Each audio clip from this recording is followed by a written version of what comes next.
सोलापूरमधल्या विजापूर रोडवर जोडप्यावर हल्ला झालाय। जोडप्यावर चाकूने मार करत दागिने लुटलेत। दागिने लुटणारे दोघेही पोलिसांच्या ताब्यात।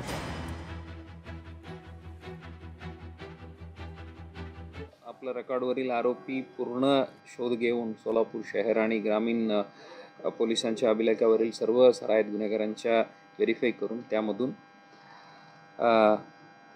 3 आरोपी निष्पन्न करून त्यांना ताब्यातही घेतलेले आहे। त्यापैकी 2 जण 3 आरोपी अशा खालीलप्रमाणे आहे।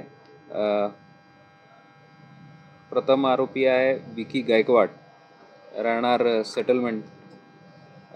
दुसरी आहे विनोद उर्फ रावण गायकवाड आणि जगदीश उर्फ बारक्या संगटे।